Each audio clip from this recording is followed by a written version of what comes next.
Dodecalogue, page 6, Introduction.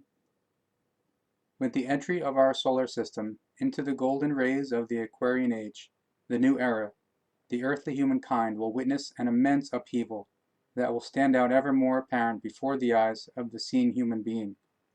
Immense changes in every wise denote the new time.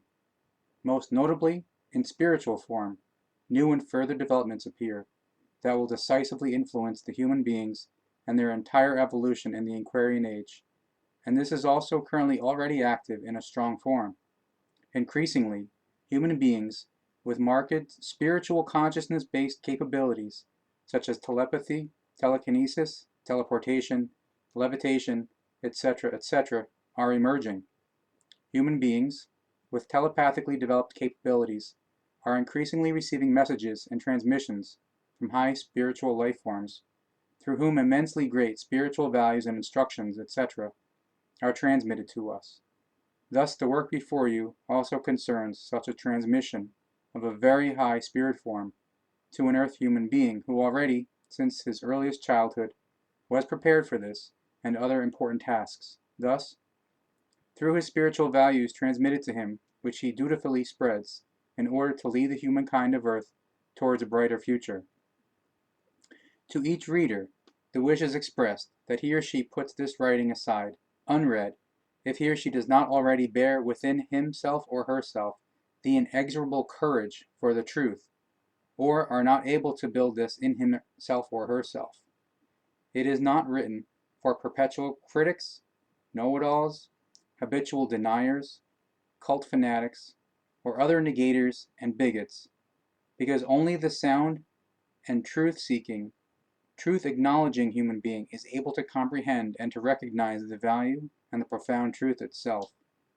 Here, however, the hope can only be expressed that the wish is followed, so that that which has been recorded is not fraudulently picked to pieces, taken out of context, and distorted in order to derive irrational teachings, falsehoods, and impossibilities and unlogic from it.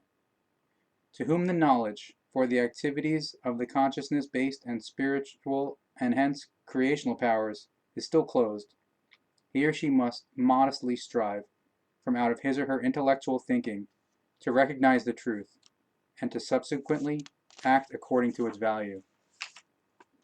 The more human beings follow the wisdom and truth of the recommendations laid down in this writing, the more likely will the true peace and the true love prevail on earth.